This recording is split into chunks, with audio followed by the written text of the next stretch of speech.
Good. Did everybody leave? I'm coming back? We had in the first meeting, we had a full house. I was surprised. Man, I'm glad too. But anybody, it's crazy. Anybody that I talk to about it, they don't even know about it. She's over in my neck of the woods, she said. I hope you're successful in your endeavors. Well, he's not doing himself any favors. Have you seen or heard what he said in the Yeah, I heard something on the radio, didn't you? called us a bunch of old, uneducated people? Did he? Yeah. Sick. Really? There you have it. Okay, appreciate everybody's patience. Classic. So we're back and we're live, and at this point I just need a motion to back into the exit. So moved. Yeah. What am I trying to say? Back into regular. Back into a regular meeting. Meeting. So all in favor? It's 100%. Maybe second 50%. So we're back into normal business. Next on the agenda is a public hearing. Public hearing for beer and wine package sales license. Let's see. Narana Barine on behalf of BN Trading Inc., doing business as VMR Food Mart, located at 1998 Highway 19 North Suite D. We have no one signed up for the public hearing. Oh. Is there a motion to open the public hearing? So moved. Is there a second? Second. All in favor? Public hearing is now open. No one signed up for comments during the public hearing. Having no comments, is there? I signed up. For the Not for the beer and wine Oh, license? sorry. Okay. All right. You can if you'd like to. No, that's fine. Thank you. All right, so motion made and seconded to exit the public hearing. so moved. Second. Whatever. All in favor? Public hearing is now closed. So you have, Mr. Chairman, if I could, just a brief update. This was an application that was denied by the board at my recommendation the last time it was presented. So what has changed in the interim? Staff made a recommendation to denial based on items found in a background check. After further clarification from the court and review from our county attorney, those issues have been resolved. So at this point, staff would see no other criteria. So we would say that this meets the minimum criteria for approval. That was the only criteria that the staff had made a recommendation for denial last time. So based on new information and a review of that information by our attorney, we're comfortable with that this meets the minimum requirements for the issuance of a license. So I just wanted to update the board with that. okay. Same location, same applicant. Okay, and just so everybody is on the same page too, is this address previously held a beer and wine license, different owner, applicant. Okay. All right. Well, Jim, you have the application before you. Is there a motion?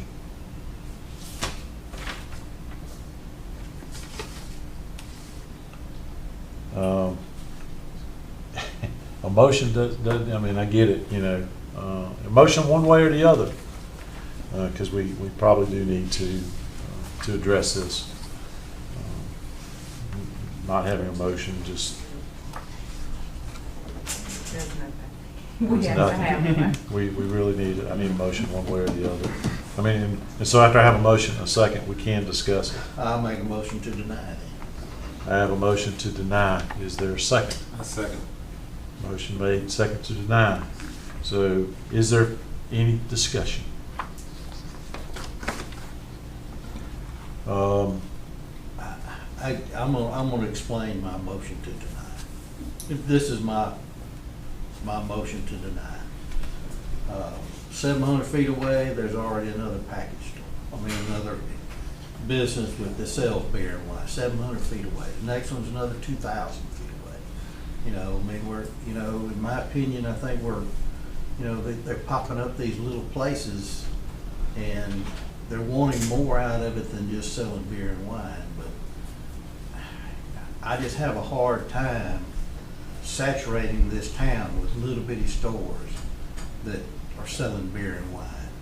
And that's my decision. It's up to this board to make the decision. So that was why I put my motion out there. Is there any other discussion? Mr. Chairman, I would remind the board that under section 6-46 of your ordinance, item 10, under standards and guidelines for granting or denying license, item 10 is the number of, reads as follows: the number of licenses already granted for a similar business within the county limits and in the trading area of the location for which the license is sought. So that, Commissioner Jones, I think, may potentially be referring to that. That's subsection? Yeah, 6-46, subsection 10. Okay. And I'll just say, because I went to the location yesterday, and in the application, you see that you'll see the lease agreement between the owner of the building and the applicant. You know, to what Mr. Jones said, I mean, 1,250 square feet. I mean, you go in this place and it's not as big as this room hardly. And there's a cooler, there's a cash register, and there's a little one rack where for normal convenience store items. You know, there are no machines currently in there, but the lady at the register did indicate that they were planning on putting machines in there. So, you know, so it exists for the sole purpose of selling alcoholic beverages, lottery tickets, and eventually their plan was to put some gaming systems in there, which they can clearly do, and they can still do if we deny this application. So, but I think that you know, subsection 10 is applicable in my opinion, and then subsection 9 talks about consideration for the health, safety, and welfare of the citizens and the preservation of surrounding neighborhoods, with references to such factors as light, noise, pollution, traffic, and loitering. There is a neighborhood, you know, right there behind it. So, any other discussion? Hearing no other discussion, have a motion and a second to deny the application. Ms. Jones? Commissioner Ellington? Yes. Commissioner Jones? Yes. Commissioner Wilder? Yes. Commissioner Watson? Yes. Chairman Allen? Yes. Okay. Moving along. Public comments. Here we go. So, to reiterate the rules for public comments, when I call your name, if you would please come up and stand over here, and so the camera can see you. Speak clearly so that the folks watching on YouTube can hear you. State your name, state your address, and you have 5 minutes. And please address your comments to the board and to me. This is just an opportunity for you to tell the board stuff. So, Kevin Prather, good to see you again. Good to see you. Come on down. I guess. I'm sure you saw this post. Your address for the I'm record. sorry. First name Kevin Prater, address 734 Stevens Street. Thank you. I'm speaking on behalf of my community. There is a tree on Rain Street. It's my understanding that, you know, the property owner is refusing to cut this tree. So there has been some bit of issue about this tree or whatever for some time. This is a 40-foot tree. It leans over the road at this point. I'm not sure whether it's in the right of way or what the circumstances are around it, but we got to figure out how to cut it, because if it falls, it's going to fall on the property owners across the street's houses. You know, I'm unsure what we can do, but I would love to have a conversation with you guys after the meeting tonight to address it. I just wanted to bring it up, bring it to your attention. All right, thank you. And Commissioner Wilder and I we do have an update on that, and so if but anyway, we'll let you know the latest and greatest on that. But I'll tell you, it will be addressed. Is the other ones about the tree as well? No? Okay, we'll move on.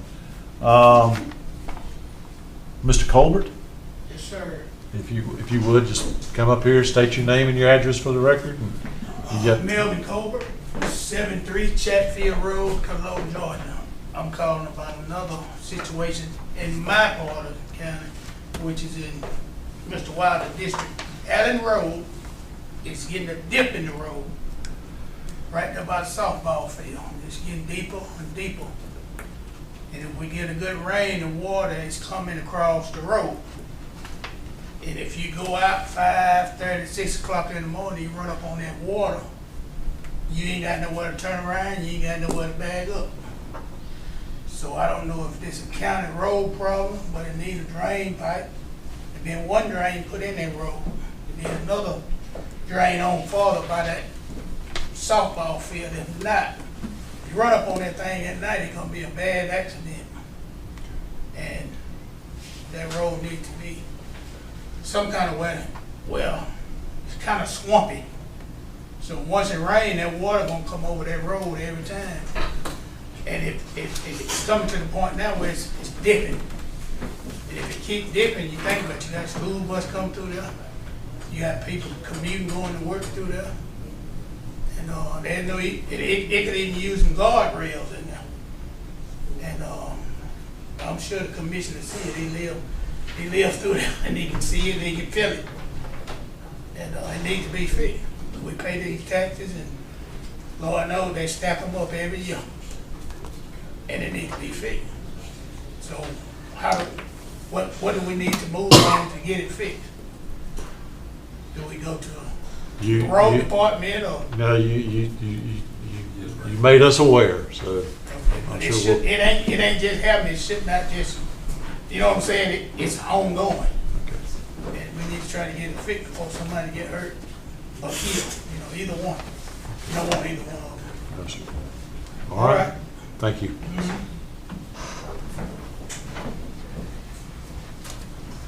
All right. Next, Tracy Crafter. Hi, my name is Tracy. Address is 4245 Highway 19 South here in Thomason. I just got a question on an issue that the other day I was here at an event in town, and they had the school buses shuttling people back and forth to the cities. I was just wondering, since we pay school tax, I was just trying to see who was responsible, or that's something we be paying for? We normally don't get into back and forth here, but so that we understand, you're saying there were school buses that were shuttling. Yeah, the people back and forth. Are you talking about with the bicycle ride across Georgia and all those I people guess were so. here? And I was just wondering, since we pay school taxes, just a question I had on my mind, that's all. Okay. If you stick around, I'm sure one of us can chat with you afterwards, but, there's school board and there's county commissioners, but there may have been some coordination or something there. So we'll get with you. All right, thank you, sir.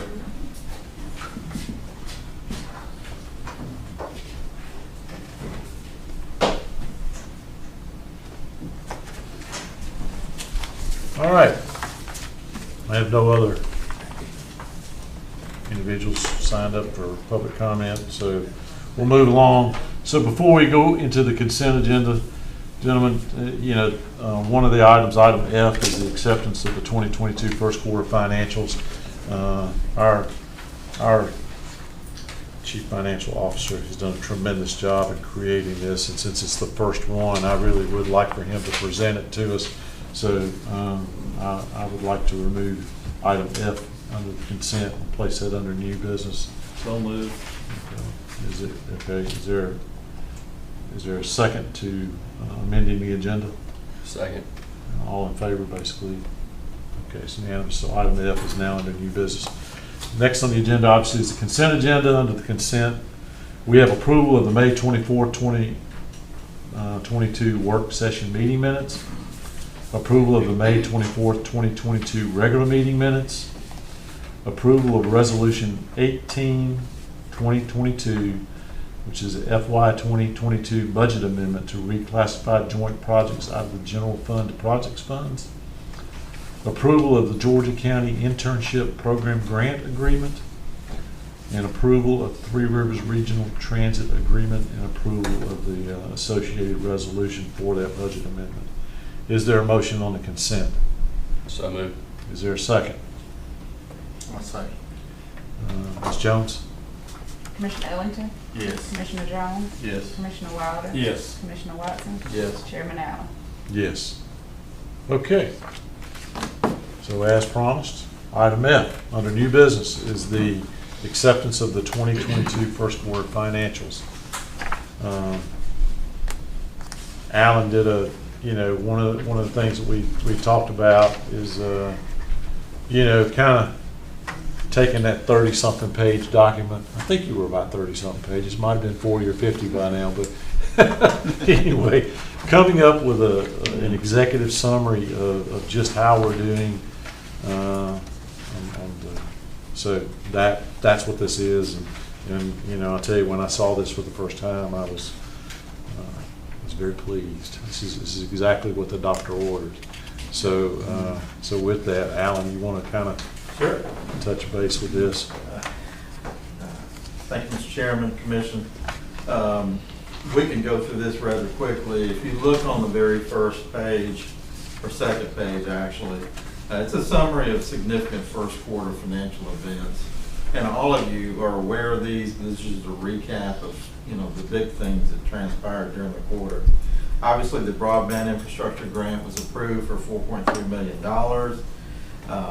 We are still going back and forth right now with the state, highlighting the state with me sort of included, and doing some minor edits to their budget that was submitted. So that's been a rather lengthy process. Once they finally accept it, then Highline can move forward and start actually getting work done. And we can start submitting our expenditures for reimbursement to the state. We received $23.4 million in net proceeds from the 2022 series bonds that were issued to fund the Judicial Center project. Architectural programming with IPG, as you guys know, is presently underway. The cupola was completed and installed. Of course, it happened after March 31st, but as of March 31st, the total spent on the cupola since work began was $1.2 million out of a budget of $1.7 million. Final change order actually resulted in the project coming in under budget by approximately $27,000, which is great. Always coming under budget. Capital expenditures through March 31st was $221,000, mostly from 2011-2016 SPLOST. All of the 2011 SPLOST funds are now spent. $2.2 million of 2016 SPLOST is encumbered, and those encumbrances include, in a large measure, vehicles that we're still waiting on that we've ordered through Wade Ford. We actually received one this morning, the magistrate judge's truck, as well as other equipment purchases and building improvements. So those funds are encumbered. We're just waiting. And a lot of it is a waiting game on this equipment right now in the current economy that we have. On the next page, we'll just, this is just a brief summary of how we're doing in terms of general fund. In terms of revenues, obviously we're going to be off the mark. We're at the end of the first quarter, we would expect to see approximately 25% of our budget. Whether we would hope that we would see less than or no more than 25% when we're talking about expenditures. Revenues don't work that way simply because the majority of our revenues, as you know, are through property taxes that won't come in until late November, December. So it's not quite in sync when it comes to revenues. They're not evenly earned throughout the year. But we are looking good with respect to overall expenditures in the general fund. We've actually spent 20.2% of our present budget, which is good. That's below 25%. I did a quick outline of what's in fund balance, as you'll notice, fund balance at the beginning of the year was 12.3 million. Presently is 10.8 million. The reason for that is because obviously we don't have the tax revenues in yet, and so we have more expenditures. So we rely on that fund balance as we go throughout the year. Fortunately, we don't have to borrow funds. We can rely on that, until the tax revenues come in.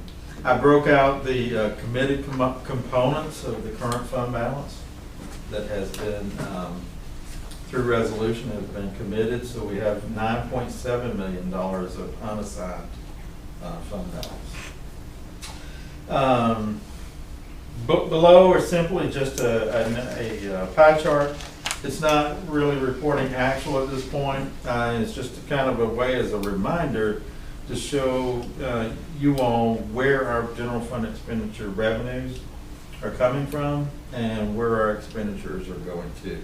And it's no surprise that personal services, employee benefits capture 67% of our total budget. On the next page, what I do is I talk about only the significant special revenue funds. We have some rather small special revenue funds. I say small, relatively speaking, because I'm not reporting on, say, the jail construction fund or the drug treatment fund. But these are our significant ones, and again, it's a comparison. We're only focusing in on the expenditure side, but how we sit, and as I'm saying on all of these, we're within expectations. Maybe we would expect to see a quarter and no more in terms of total expenditures today. I do have a point of reference to make here, and it kind of somewhat goes hand in hand with the budget amendment that you saw in the consent agenda related to transferring certain accounts out of the general fund to special revenue funds. But the activities related to the archives, senior center, and emergency management are now accounted for within the joint projects fund, because they are joint projects. We had accounted for those previously in the general fund. The other joint projects, which are listed below, recreation, IDA, and airport, they are each within their own respective funds. So we do use the special joint projects fund. That's where we capture all the property tax revenues that come in under the joint projects millage rate. But we basically, for those separate funds, that joint projects fund acts as a conduit. We pass that, the portion needed to fund the recreation, IDA, and airport on to those separate funds. Obviously, airport's self-funded, hasn't required funding in several years or more, so. Last page, a quick note on proprietary funds. We're doing well, as to be expected. You can see that we're, again, in line with our expectations with our revenues and expenditures, both for water services and waste billing. I do make a note here, and I won't dwell on it, because I can wind up getting too far to the weeds with the accounting speak. But when proprietary funds are accounted for a little bit differently from other types of funds, governmental funds. Proprietary funds are on a full accrual basis. So that means that we recognize the assets, the hard assets, the capital assets. And so we don't technically, although we do, we interchange these two terms, but the right way to say it basically is in your water and waste services, it's not fund balance, but it's net assets. And then the big takeaway from it is that a big portion of net assets in water services is related to capital assets, all the infrastructure and so forth. So it's not cash sitting there. So that really is it. You guys have any questions? Any questions? Comments? Y'all like this? If there's, I mean, it kind of boils it down.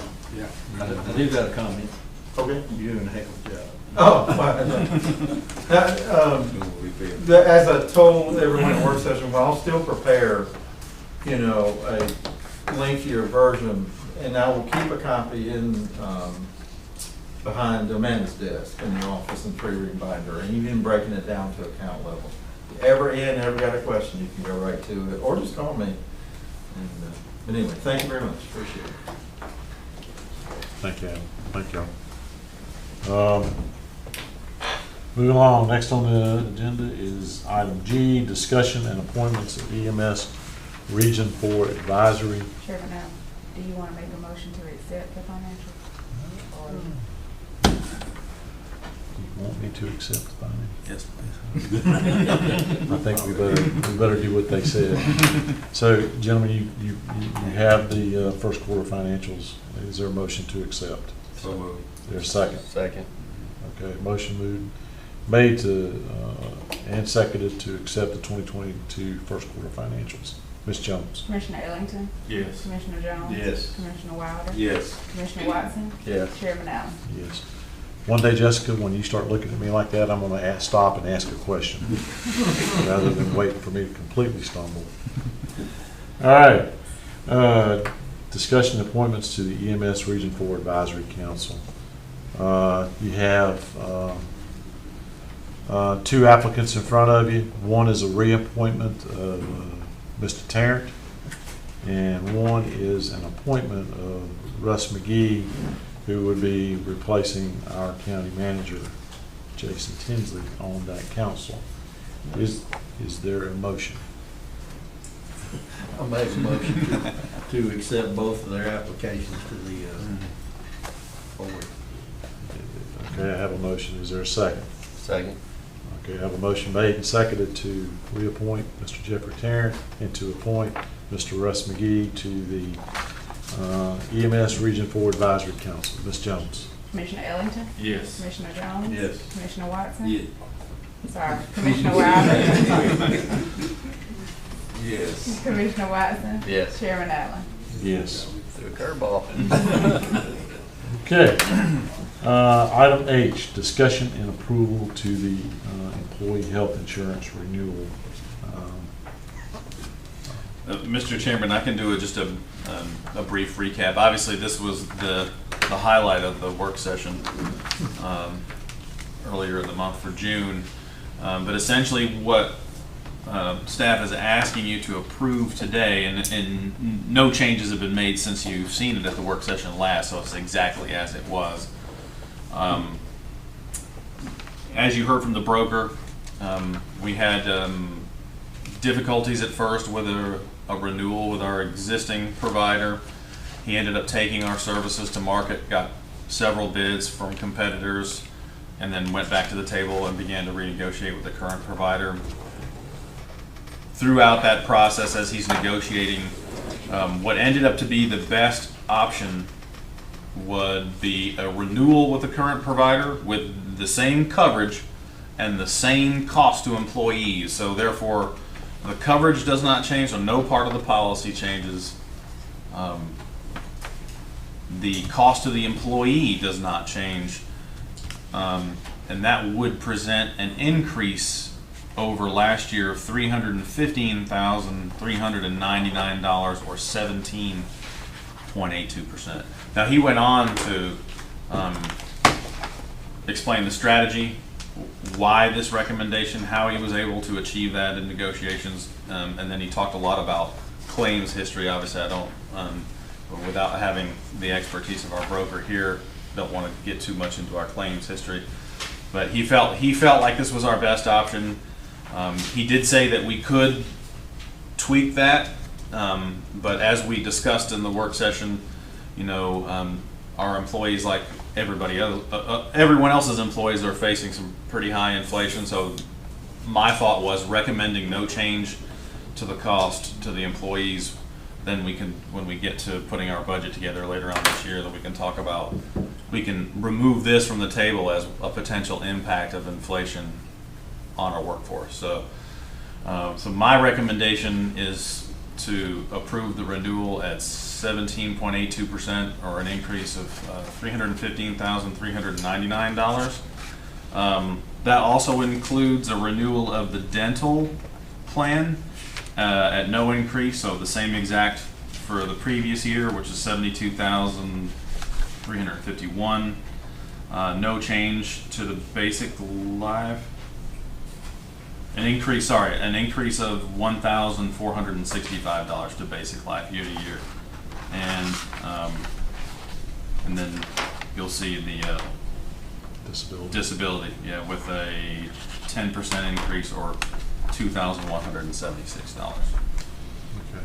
And you know, one of the things that he pointed out, or Broker pointed out, was that it was not a great year for us as far as claims. You know, we had several large claims and we were running high, which could be, you know, should be expected because of COVID and things like that. And I think one of the things he made very clear is that a substantial amount of our higher claims were COVID related.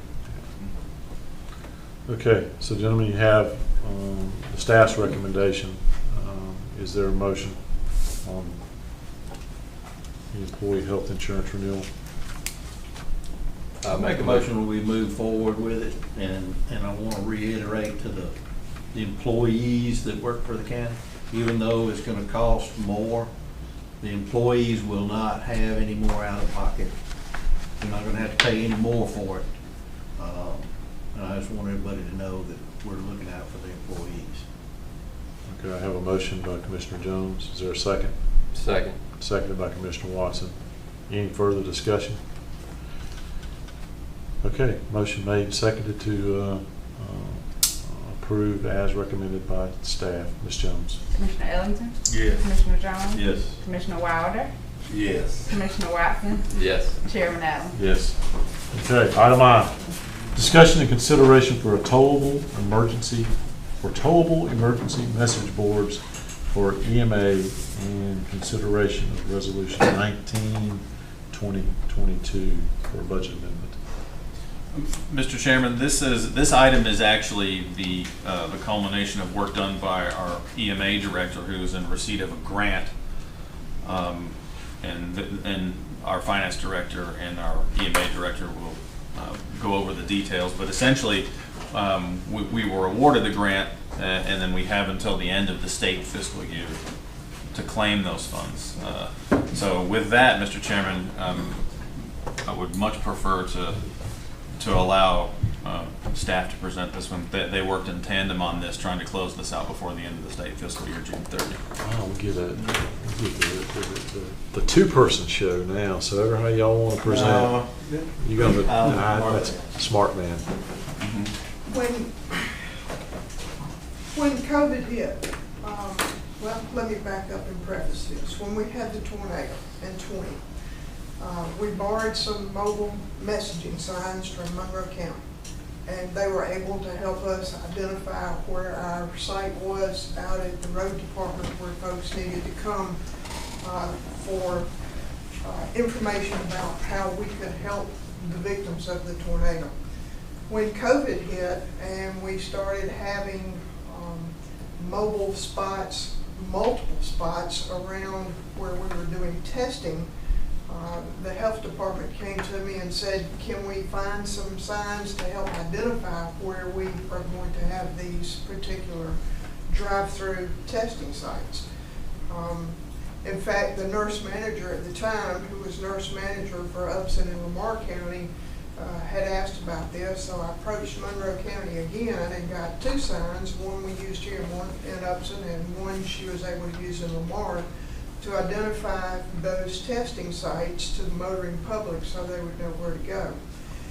When the Rescue Act funds became available to governments, the federal government decided that through a state agency, GEMA could have some of that money as well.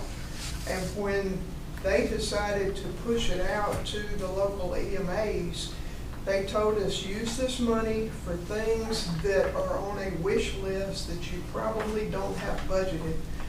This is different from the grants that we use to get sirens. This fell under the Emergency Management Performance Grant, which means that when they would award money for that grant, then the county would have to match that 100% in order to expend the grant funds and get what we needed.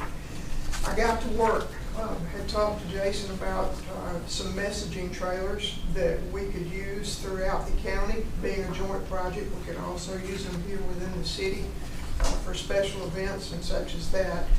Did my homework, came up with a number of just under $45,000 that would get us 4 portable solar-powered trailers, message boards that we could use anytime we had an emergency, anytime the road department needed to close a road suddenly or something like that, or the water department, or again, any special event going on downtown. Then Gina started dangling the carrot and said, yes, you've got the grant approved, no you don't. Yes you do, no you don't. And I think we played tag with that for, it seemed like 6 or 7 months, and we began to think, well, we're not gonna ever see this money. And then in July of 21, they dropped us a check for $22,487, which was half of what I had figured 4 trailers would cost. Then Alan so graciously helped us put this out for bid to see what we could find for that money. And when we did, we came up with 8 bids, and the lowest bid was a tad more than that $22,000. And what it amounted to was $4,500 extra dollars tacked to what we had originally come up with as a cost for the trailers. But that can be directly related to the economy as it is now. The biggest part of that would be the transportation of getting those 4 trailers, once they're built for us, getting them to us from, what was it, Pennsylvania, where you said their manufacturing plant was? But anyway, we do have a local representative in the southeast that would do that.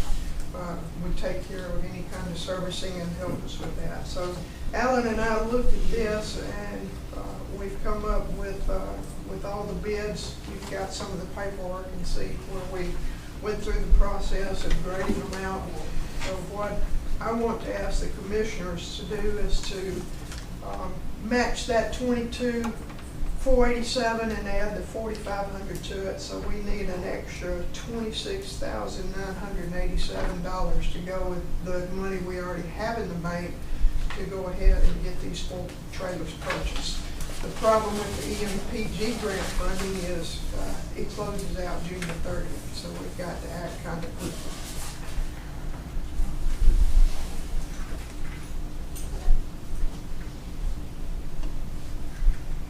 Tony, do you have any questions? Mr. Chair, I got a couple of questions. Well, I guess the first one's gonna be, I guess, for Jason. Alan's here.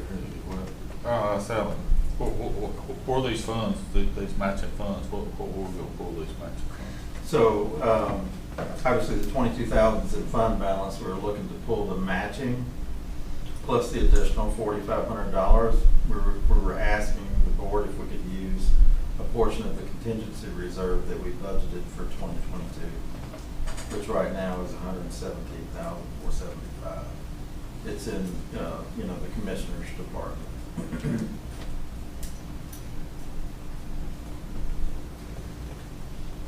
Mr. Chairman, the original amount, the award amount, actually, when we received it, it fell to fund balance. Right? Yeah, And that's why we're reappropriating it, because it wasn't then therefore budgeted in the following year. So that's the fund balance component of it that you see in your executive summary. My second question is who's gonna manage these and where they're gonna be stored and maintained? They will be managed by EMA, but we will also probably give access because we'll be able to use Bluetooth or either a wireless connection with a computer. We'd probably likely give access to the water department, the sheriff's department, the road department, and the city police department.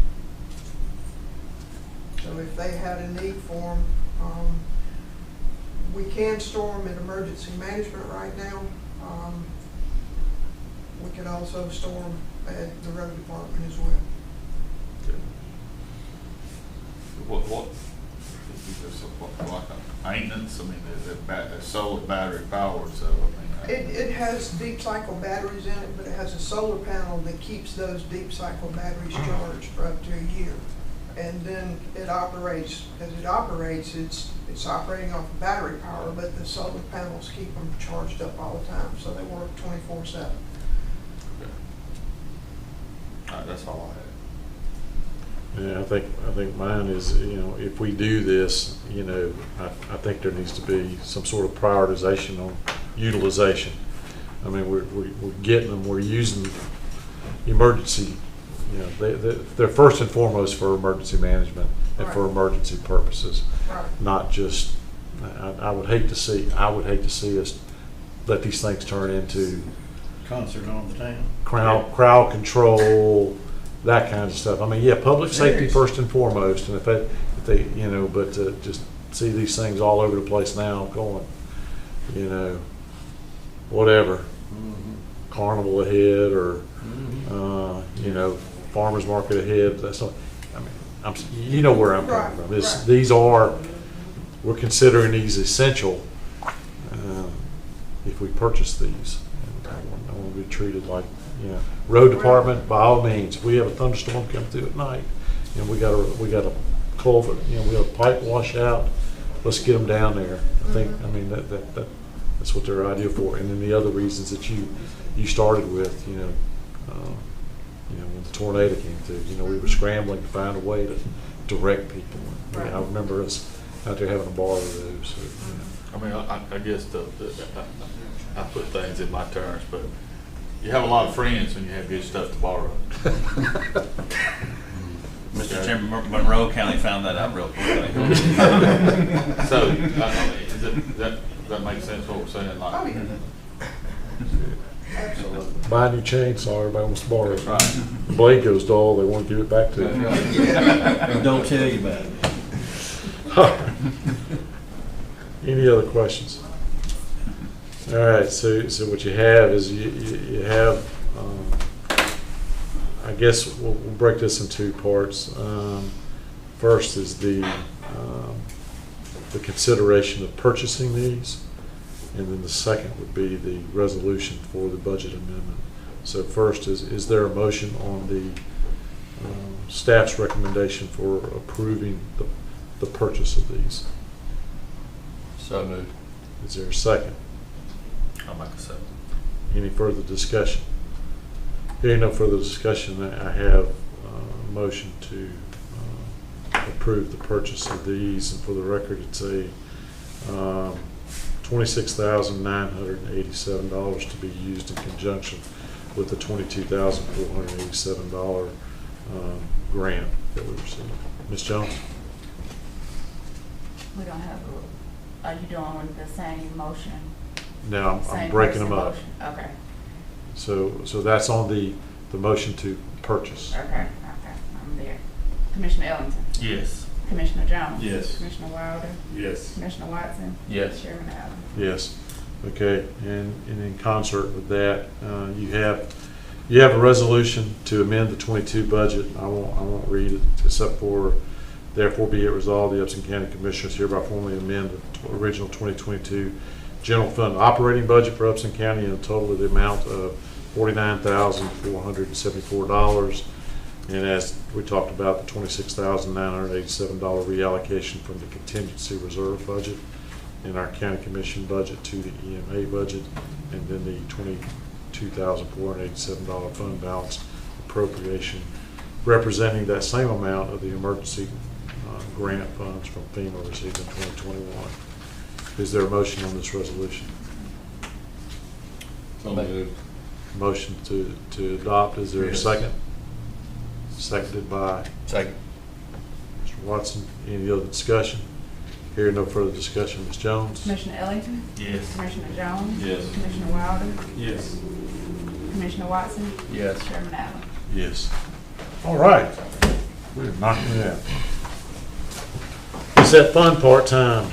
Comments, Mr. Tinsley. Mr. Chairman, I shared, I had a lengthy comment section. I shared it by email, and we'll provide it for the minutes. It's about 7 items, but there's a couple that really want to concentrate on, and this goes to a little bit back to the work session that we had regarding the budget for the judicial circuit, which included the public defender and the DA's office, where we were talking about some unfortunate events that we've had recently in our community. But with adversity, it gives the opportunity for our people to shine. And I had a lengthy conversation with the sheriff this morning, who had asked me to specifically mention this item in our meeting tonight, so therefore I will do so. And and I may just read what I wrote. The director of our utility department, Garrett Norton, and also a supervisor that serves in that department, Ben Berryhill, as the sheriff says, was instrumental in helping the sheriff's office and the GBI recover the body of a murder victim over the weekend. The sheriff expressed his deepest gratitude and thanks for their efforts for going the extra mile to serve their community. He went on to tell me that their efforts were several hours into the night over the weekend, helping these law enforcement officers recover the body of that victim for the family. So he just wanted to call me and thank me and tell me what a great crew we had and how much he appreciated the teamwork. And then that's something that when we gather as staff in our leadership meetings, that's something that we're always keenly focused on. So I'm especially proud to have gotten that call, to have him describe to me how much it meant to him to have some employees chip in like that and really make a difference. So to Garrett and to Ben, thank you very much. I just wanted to say that publicly. The remaining items vary from the Justice Center project. I included in the packet the one of the latest updates on the weekly reports from IPG, but just very quickly, I want to let you know that tomorrow our entire team, which includes IPG and EMC, they are basically spending the day together tomorrow to begin the estimation process. So they'll begin to put our project budget together. So things are moving.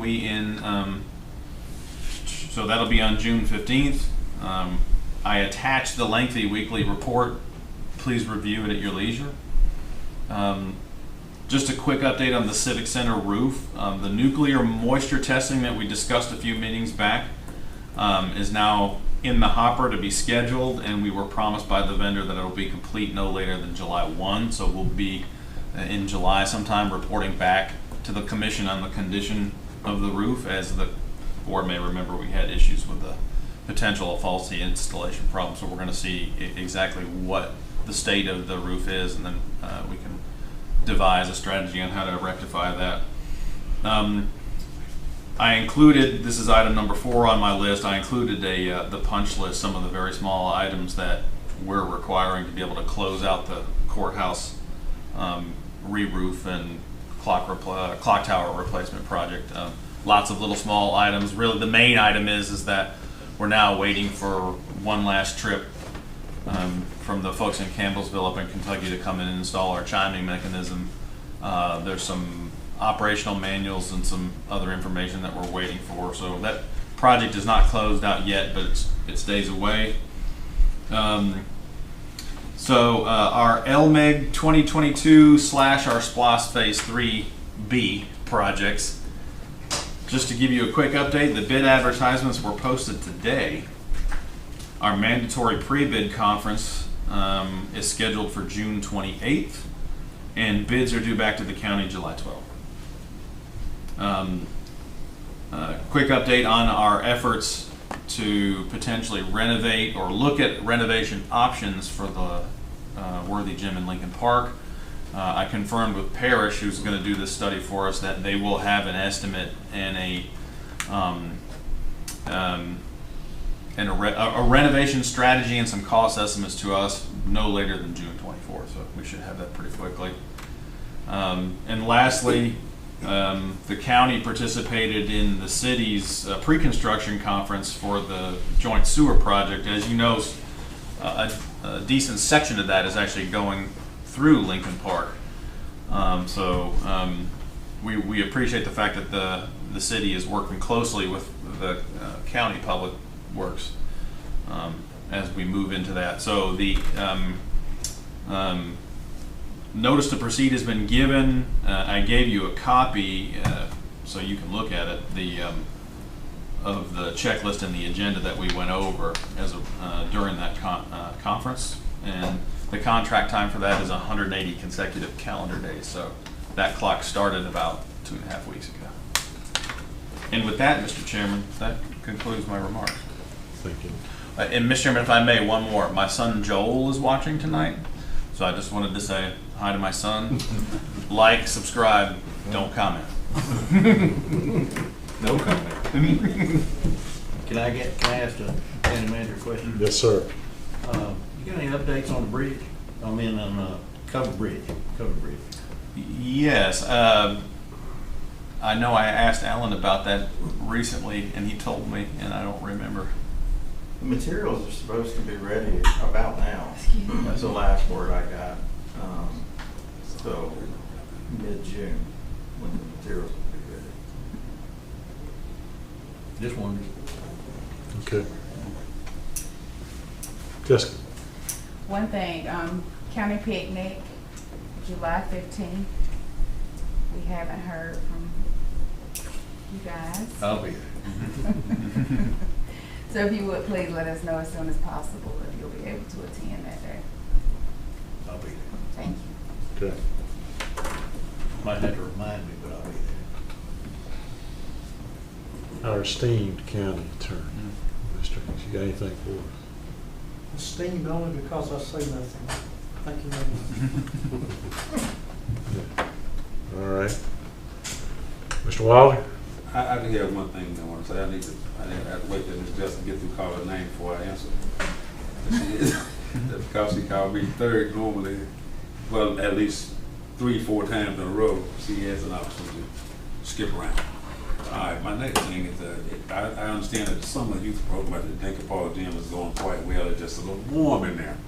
And we're going to try to give us a temporary fix on some fans within the next few days to solve that problem. That's pretty much all I have. So, a question on that though, we don't have the fans down there yet? I mean, I thought we were on purpose.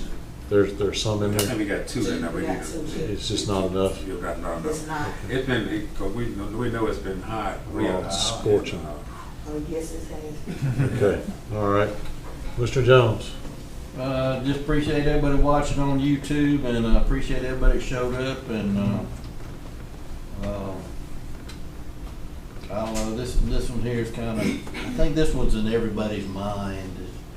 You know,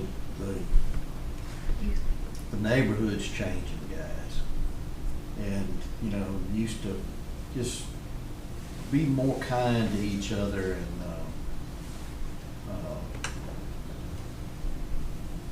I really don't know what else to say about it, you know, without saying something I don't want to say. But, you know, just try to resolve something without hurting somebody. That's all I got to say. Mr. Ellington? Well, since you asked, You know, I heard some rumbling about the Thurston well. I just want to make sure we're keeping the Thurston well on, you know, as a priority.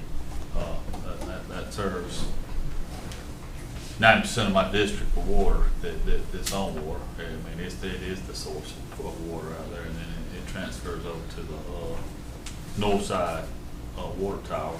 And I understand we didn't get that grant. I understand we're going to apply for another one, but you know, we're either in the business or we're out of the business, and that enterprise seems to do very well. I don't know, you know. I just want to make sure we stay on top of that. Something I would like to see, me personally, and maybe at the next meeting or at the work session, is I just like an update on code enforcement. Have Doug or either one of the code enforcement officers come and you know, tell us what's going on, what they're seeing in the community, some of the issues they're dealing with, how the cases are being adjudicated through the court system.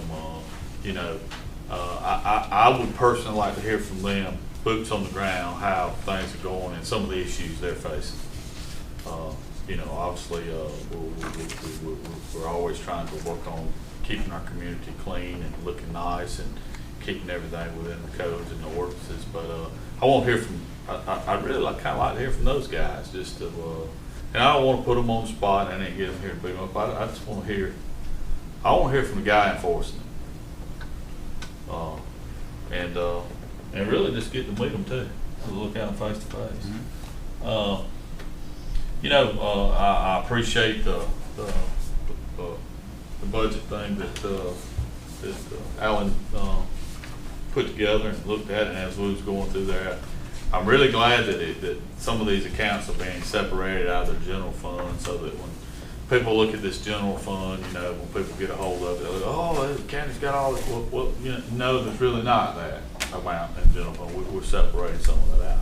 But I want to go back to something that I think that everybody on this board and possibly some, well, I know for sure for a couple folks is not on this board tonight. You know, we work really hard to you know, not have to borrow TANs. And I know TANs, well, what is TANs? But basically is TANs, we're having to go to the bank, we're borrowing money to operate the county on till the property taxes come in. And we don't have to do that anymore because we got money to cover that. And we had to pay interest when we did that. And that costs a lot of money. So I'm very proud of the fact that we have that fund balance, that we don't have to borrow money from the banks. But with that being said, you know, just a rough figure here tonight. I voted yes, okay? I'm just saying, we sat here and spent about $380,000 tonight. And inflation is high. I mean, you got to be a rocket science to figure that out. We got budget season coming up. We can't keep writing checks, because it's going to be one, two, we might not be able to cash. I don't want to ever go back to that point of we're having to borrow TANs to operate the county. I want to do everything. I want us to have everything we need, but I personally feel like we need to start adjusting. We see what's going on in the economy today, in the world, not just here, everywhere. We better prepare. You know, we can't just keep sitting up here. So I'm saying this to relay this to staff, managers, as we approach budget season, and it's here, it's on us. It'll be, you know, next thing you know, we'll be able to prove, you know, be prepared to ask if you come in with, you know, big increases on your budget. Be prepared to answer some questions from Commissioner Ellington, because we can't keep going at the rate we're going. That's my opinion. And I'm gonna be questioning everything. All right. That being said, let's see, cover that. That's about all I got. So just to note, $380,000 or over $300,000 we spent tonight. 300 of it was employee health care. So Right, but I the know, costs are going up. I mean, I hear you. that you know, It's and a good at the end point, of the day, you know who's paying the bill? Everybody that owns a piece of property. I don't want it impacting our taxes, and I don't want to have to go back to borrowing TANs. Mr. Watson. I'll let everything Commissioner Ellington soak in, so I don't have anything. All right. Well, you know, I got a few things. So yeah, you know, we know we got the budget season coming at us fast and furious. We also have to, you know, I mean, I know we all know this, but a lot of people may or may not know it, is, you know, we set the millage rate at the end of the year to pay the bills for the year that we just had.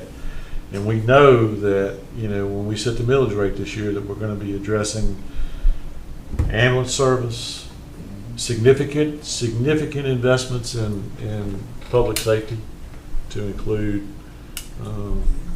pay increases.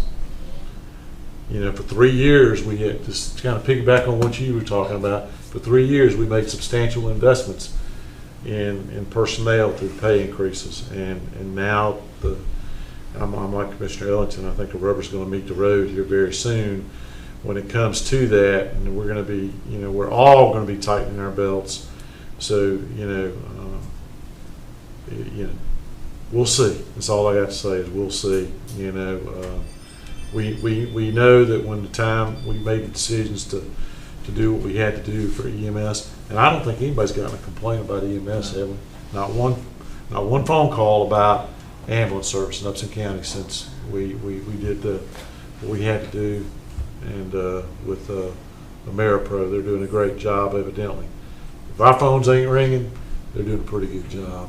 So we make, and kind of piggyback, and I wish, and I would encourage anybody watching this meeting on YouTube or any of you here tonight, go watch our meeting that we had at 4 o'clock today and listen to the discussion we had when we talk about, over 40% of our budget, general fund budget, goes to public safety. And that's not just the sheriff's operations and the jail. I mean, it's the judicial circuit. It's the DA, the public defender. To put a public defender, $400,000 a year. We're creeping up to $500,000 a year to pay for the public defenders, which is something very necessary to our courts. We had a very lengthy discussion with our DA and others that were there about this is going to touch on what Commissioner Jones was talking about our community. I said it in that meeting, and I'll say it here. It's very, it's heartbreaking to read the headlines in our paper every week. There's either a picture of somebody who just committed an armed robbery that the city police is asking for help to identify, an armed robbery in Thomaston, Georgia. Who would have thought? How many years ago were you on the bench if an armed robber came to you? I'm assuming it wasn't very frequent. And then we sat here with our DA talking about the murders in our community, and I say all that to remind the public that's watching this meeting and everybody that wasn't here to talk about the budget meeting is we are a resource provider. Like I said, a significant portion of our budget goes to public safety, and public safety is people. It's not things. I mean, making sure the jail, is working, the roof doesn't leak, got hot water, kitchen works, and that kind of stuff. Yeah, that's a significant investment. Making sure the patrol cars are out there. Just imagine what, I can't wait. Well, I can wait, but, who would have thought when we did the budget last year that we'd be buying $5 a gallon gasoline? That's coming. It'd be $5 a gallon if we were paying excise, if we happen to pay the excise tax on it. So, I hear what you're saying, but, everybody's got to be aware that, the county budget is just like your budget at home. When you go to Ingalls and you see all this stuff, when you go to the gas pump, if you're running a business and you're paying employee salaries, employee benefits, which you got to have them, because again, we heard it here tonight where, the public defenders and the DA and the court systems are fighting over people. They're chasing salaries now. So, Mr. Ellington's spot on. I think at the end of the year, when we start having actual versus budget, that line's going to become increasingly, when we budget expenditures, we got to be there. Fund balance at the end of the year, we've got the fund balance. We've got to sustain it. But at the end of the day, the taxpayers got to pay the bill, and they're the ones that are hurting. So I get off that. I'll mention the tree in Lincoln Park since you're here. You want to mention it? It's your district. It's my district too. Yeah, that was a conversation with Mr. Elliott. Mr. Elliott, he's a property owner, and he has an agreement with Harper Tree Service. Sometime within the next 30 to 45 days, he will cut that tree. It's just availability, him being able to get down there to it, and and we may help them Yeah. dispose of it. But Yeah, so it's coming. within It- the next it's- 30 to 45 days, that's when his schedule will allow him to get to it. He's gonna cut that tree. Yeah, so I'm happy you got the answer. You heard it here. Yep. All right, talk about, briefly, we had our, we haven't had a meeting since we had our initial meeting. Jason, Pascal, Mr. Ellington, and I sat down with our counterparts in the city and talked about lost.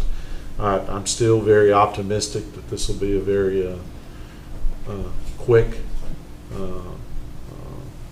we'll quickly come to an agreement on that. As far as the split, service delivery, we know we've got some work to do there. So I think that it sounds like we'll be able to get this lost thing done, but some of the stuff that's associated that we'd like to do with service delivery may take a little bit longer. So, we get the lost part done, get that pen and ink, make DOR and everybody happy. We've hit those milestones, but we can't lose sight of service delivery. There's some, the joint projects agreement expires next August, and the terms of that joint project agreement say that we have to give notice if we are changing something. Now, if it's a change that we're both going to agree on, it's there'll be no harm, no foul. It'll be just negotiated through the new revised joint projects agreement. But if it's something that we may not agree on, then we need to go ahead and serve notice so that there's some things that in next joint projects going forward may not look like they do today. And I'll just go ahead and say it. For instance, economic development. We've had that discussion with about how we fund economic development, how that's going to look. I just want to go ahead and put it out there. We talked about it. We talked about it at our joint meeting with the city at our retreat last year. It's time to come to the table with a plan for how we intend to fund and do economic development from the perspective of industrial and manufacturing recruitment. I mean, obviously the city has moved forward. They've hired an economic development coordinator. They're doing it on their own. They did it without doing any changes to the joint projects agreement. So, I'm just saying, and it seems to be working. So I just want to go ahead and put it out there. It's something that we've all talked about, and we talked about it at our retreat. Let's just go ahead and put it out there and get moving on it so that we can meet that deadline, so that everybody who is involved in that knows going forward what it will look like. So I teed it up. There we go. All right. Any old by the ways? I thought it was going to be about an hour and a half. That's good. So we all owe Jessica and Amanda and the women who are really in charge an answer about the picnic. Don't forget to let them know. So if there's no other business, is there a motion to adjourn? So moved. Second. We're adjourned. Thank y'all. We're still live.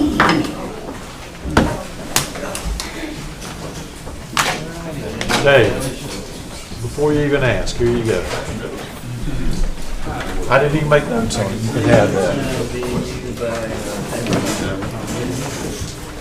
Here's the, so that's the budget. That's from, that's the 4 o'clock. Well,